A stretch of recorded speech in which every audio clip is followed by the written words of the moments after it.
Okay, thanks very much. Thanks for the introduction. I'm going to talk about this topic of mindfulness. I have to say, I'm just a simple GP. I'm not a brain person. I'm not a therapist. And I've done some research on mindfulness. I've been a student of mindfulness for a long time, probably without much personal success, but I keep plodding on. I'm a trustee of Mindfulness Scotland, which is a small charity which set up a few years ago. We had a launch, I think about 18 months ago, with a conference in Glasgow that we were pleased to have some well-known speakers at.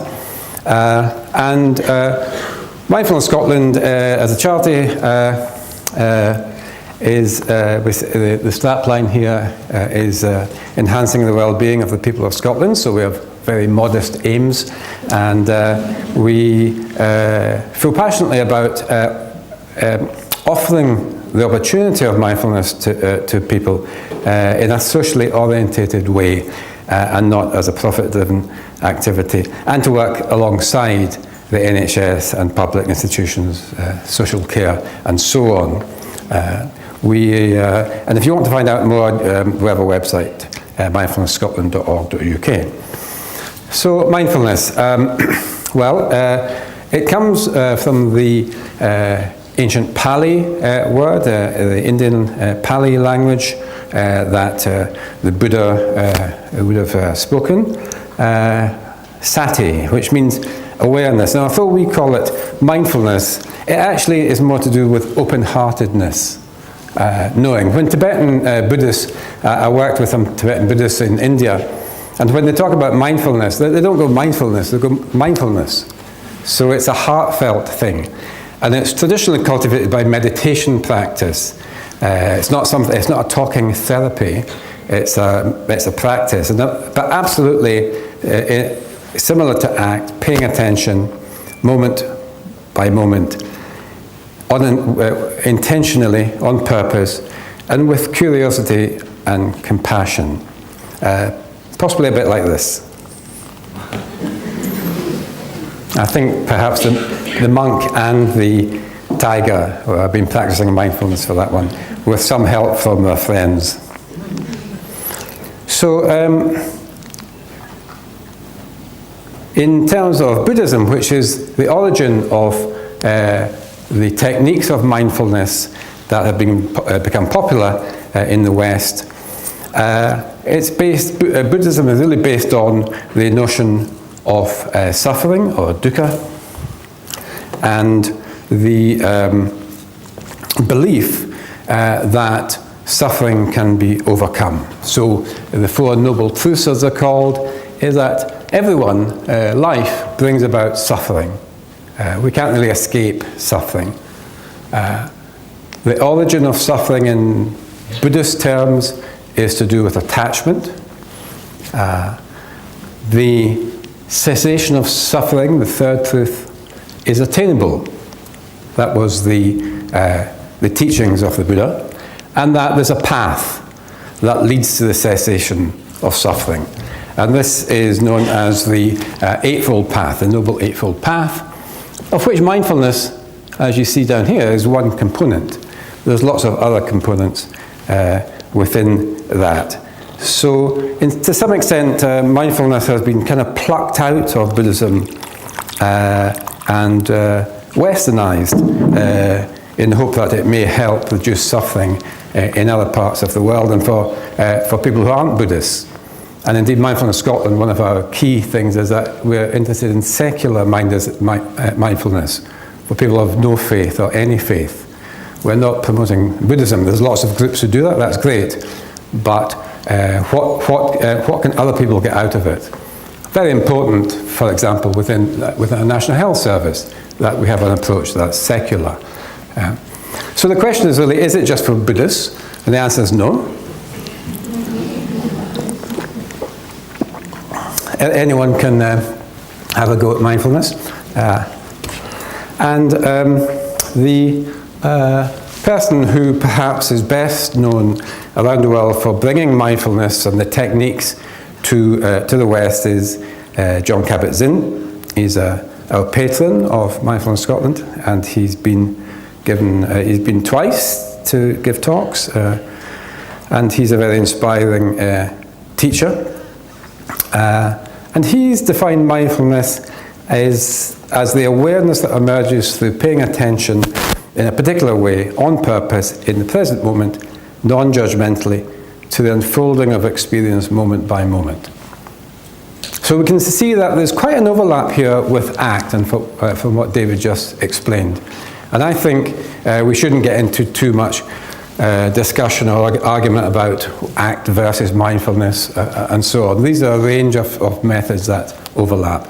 Probably the key difference in mindfulness approaches is that it is based on meditation. That really is seen as a core part of the practice and then the application in everyday life. I hope that's not me. So, and some of these slides I've stolen from people who are in the audience, so I hope that's okay, Charlotte and other people. So mindfulness is about present-centeredness, here and now, awareness, and acceptance, a bit like we heard for ACT. Not a passive acceptance, but a willingness to be with experience, whether that experience is pleasant, unpleasant, or neutral. So, does it work? I mean, that's a key question, really, isn't it? Because it might be fine for Buddhists in Thailand, but maybe it doesn't work here. And there's now been a lot of research on mindfulness. This shows the number of publications from the 1980s onwards. John Kabat-Zinn started this work in the 80s, and you can see there's been an absolute exponential growth in research interest. And most of those studies, now there's about 50 new publications per month. Most of them are positive. Most show positive benefits across a whole range of health problems, and indeed non-health problems in education and so on. But I think we've got to be a little bit cautious, because most of these studies, although there's many of them, are small studies. They often have, or usually have, no control group, no active control group. They're generally pilot studies, and the quality of the actual studies are usually quite poor. So we shouldn't think that mindfulness is proven to work for absolutely everything. It's not, and we do need good quality research. And we have that particularly for a type of mindfulness approach called mindfulness-based cognitive therapy, MBCT, which was developed by Teasdale and Williams, who are both academic clinical psychologists. They worked with John Kabat-Zinn in tailoring MBS, or mindfulness-based stress reduction, to therapy, as they called it, for people with recurrent depression. And then they did high-quality randomized control trials using MBCT in people who had more than one episode of depression. And in fact, they found it had a big benefit in those who had had several episodes of depression, more than 3 episodes. And on the basis of that evidence, the National Institute of Clinical Effectiveness, NICE, the UK government's sort of watchdog on evidence-based medicine, endorsed MBCT as an effective treatment in the prevention of relapse in people with recurrent depression. And that's still in NICE. And that's very important, because that feeds into what should be made available on the NHS.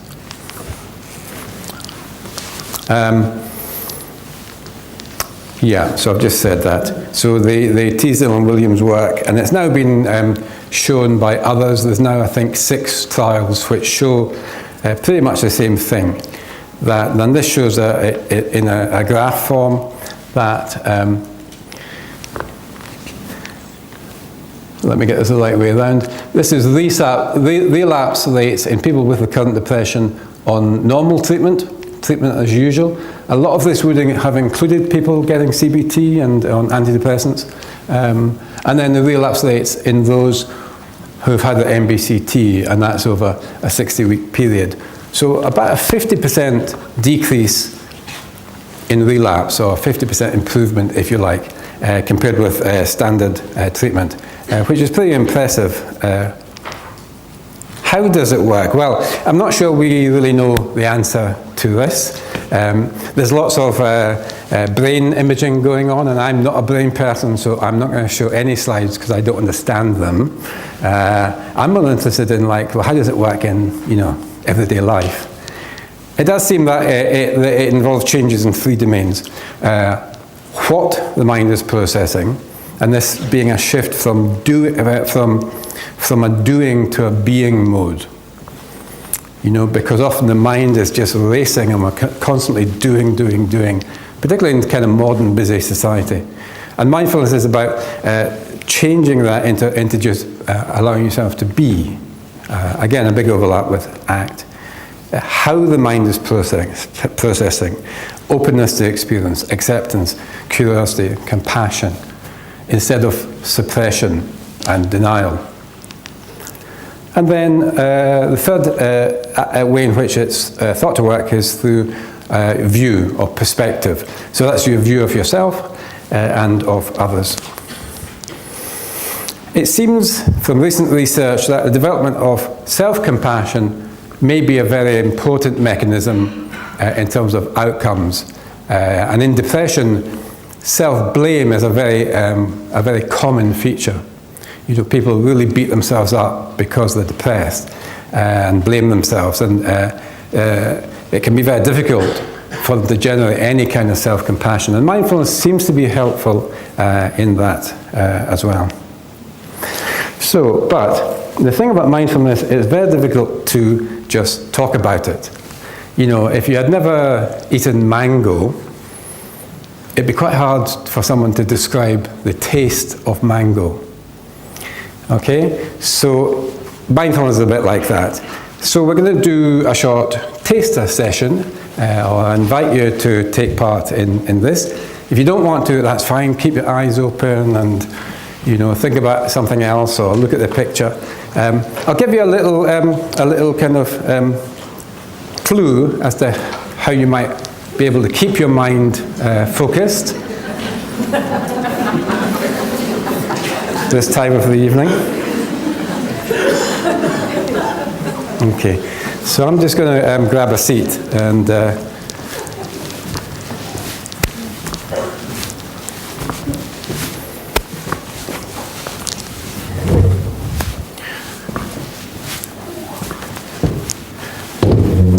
okay, so the first thing is just to make sure you're sitting comfortably. Both feet on the ground, not sitting with your legs crossed. I'm kind of high-wired here, so if I disappear in a puff of smoke, then don't panic, or at least panic mindfully. So your feet on the ground and sitting up, nice and straight, comfortably. And if you'd like to, you can gently close your eyes, but if you want to keep them open, that's fine. You could just look ahead of you with your eyes slightly downwards. And sitting with your hands on your lap or your knees or whatever feels comfortable. And just taking the first moment or two to just check in with your body. Just actually noticing the sensations of the feet on the floor.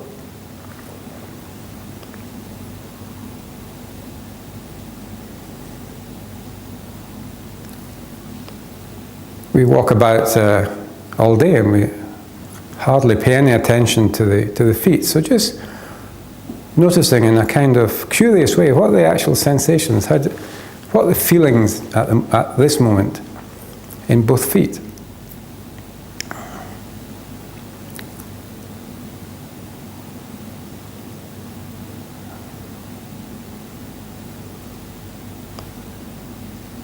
And the feet could be cold or warm or tingly. You might feel the sensation of the feet against your shoes, against the ground. And we're not trying to change anything. We're just trying to, as best as best we can, just pay a little bit of attention to this part of the body.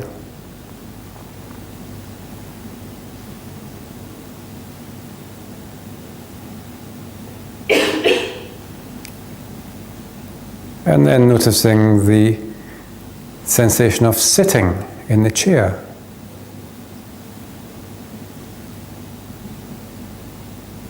The feeling of the hips against the seat that's supporting you, feeling supported by the seat.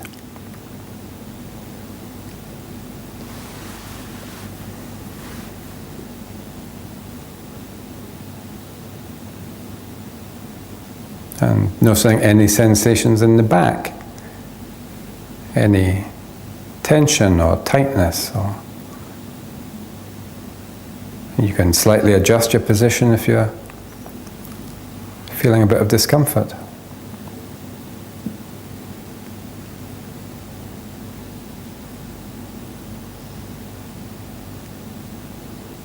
And just generally noticing the body as a whole, becoming aware.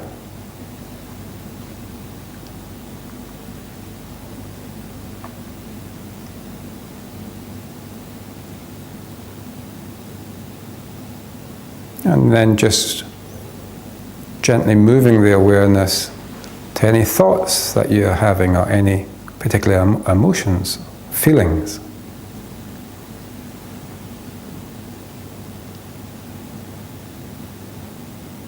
Maybe getting a bit tired at this point with listening to talks, or feeling hungry, or curious, or bored.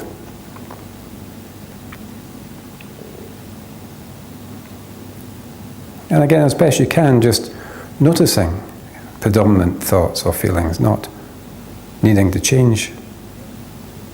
try to change or fix anything.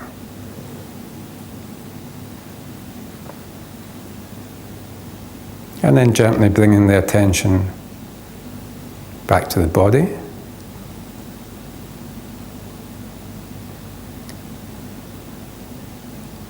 And the breath, noticing the breath in the body as you breathe in and breathe out.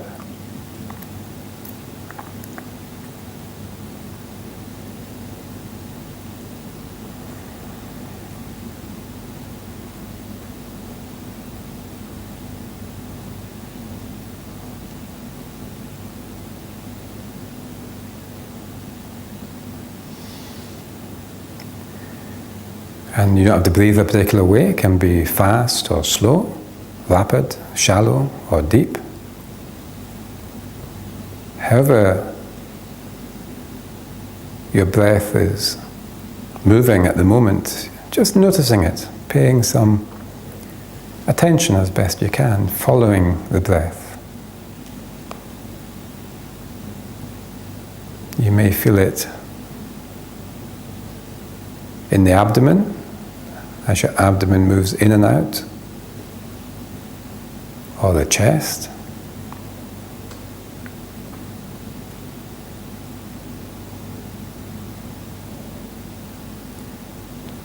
Or if you're having difficulties feeling the breath, you could try just the sensation at the tip of the nose as the breath enters and leaves the body.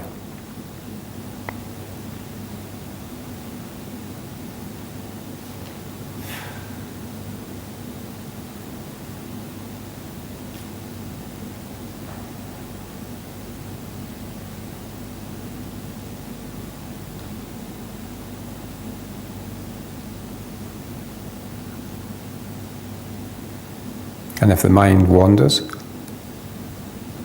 or gets caught up in thoughts or sensations, then as best you can, just guiding it back to the breath.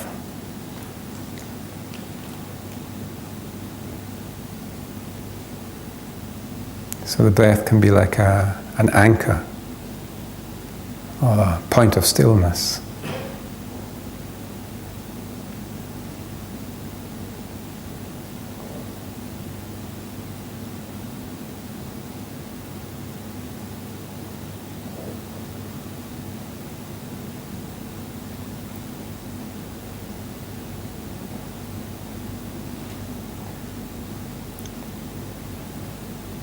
And then you may like to widen your awareness and just notice the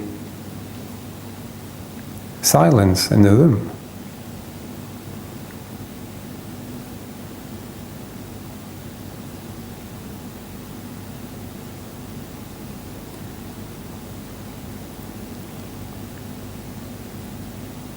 And any noises that you can hear, very subtle noises.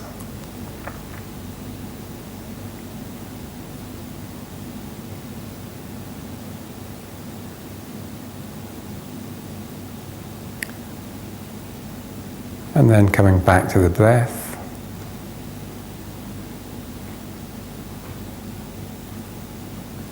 The breath in the body.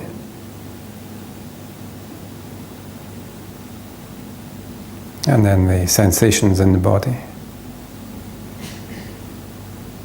Again, the awareness of sitting, the feet on the ground, the body supported by the chair.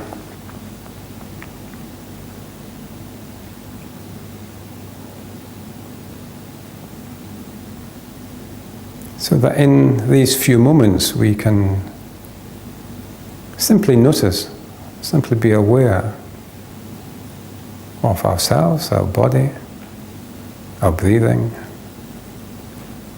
our emotions, the people around us, the space and the silence within the room.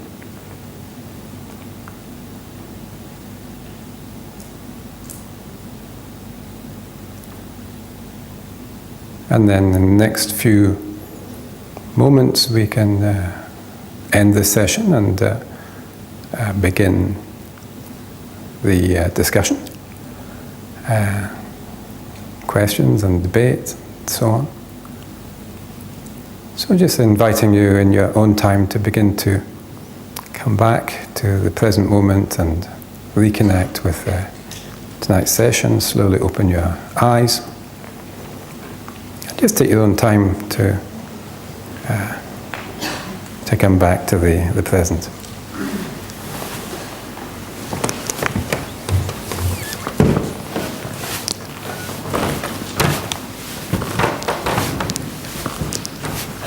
Okay, so I hope that was okay. We'll get some feedback from you on this little taster during the questions and so on, if you'd like to say anything.